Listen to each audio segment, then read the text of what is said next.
Alright, I wanted to do a deep dive into Stark Tech.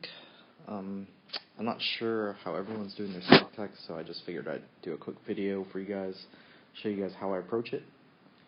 So, not all of these items are equal, so you really want to focus on a few things. One is damage, health, and focus.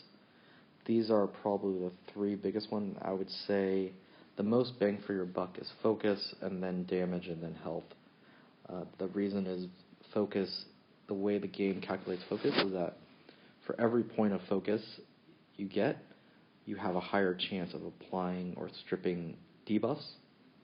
And that is really important because even if the opponent gets higher resistance at the same level, the focus will win out more often than that. That's just the way they calculate it.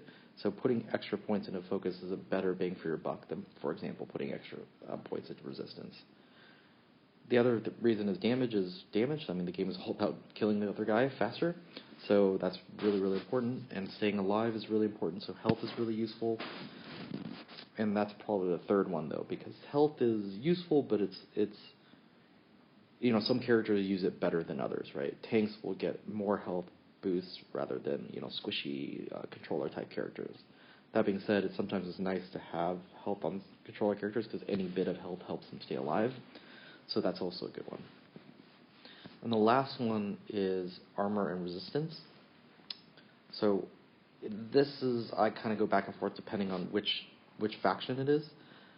For tech, for example, armor can be really useful because they have a lot of high armor characters, but for bio, there's a lot of tanks in it, so armor is not as useful, but honestly speaking, they're both about equally mediocre, so it doesn't really matter which one you want to put it into. So then let's talk about factions. So the biggest faction in the game right now is tech. There are so many tech characters. If you're going to max out one of these, then tech is the first one to do. And as you can see, I've done both the armor and the resistance for tech. The next biggest faction coming up is Mutant, and I'm actually working on Mutants right now. That's why you see it's 18%. At the time, when I first started, Skill was the best faction because Nick Fury and S.H.I.E.L.D. are all Skill. But now that you have X-Men and Brotherhood on Mutants, this is one of the most powerful factions. And there's a ton of Mutants in there. Next one after that is Skill, and that's entirely because Fury and S.H.I.E.L.D. are all Skill. So that's another one that you want to max out.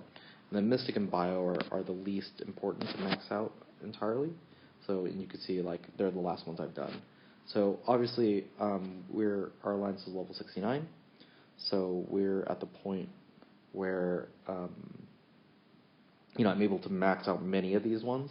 But if you're a beginner character, I would focus on getting damage, health, and focus for almost all of these. And then as you get those all maxed, then usually what I do is I save until you get to the next level so you can then max these again and then work on one of these other ones. So for example, when we get to the next level that we can start putting more in, I'll put in health, damage, focus on every single one of these 5. And then I'll put in, the ones I've already done maxed out for the rest of them. And then anything left over, I'll put into this new category that I'm working on, which is, in this case, resistance. So once I max out resistance now, then I'll start saving again for the next level. And then I'll repeat the step, and then I'll go to either Bio or Mystic here, and I'll start leveling those, if that makes sense. So that's the way I do Stark Tech. Hopefully you guys are putting stuff into 3 big ones. If you guys are putting a lot of stuff into armor resistance, I would say don't and pivot.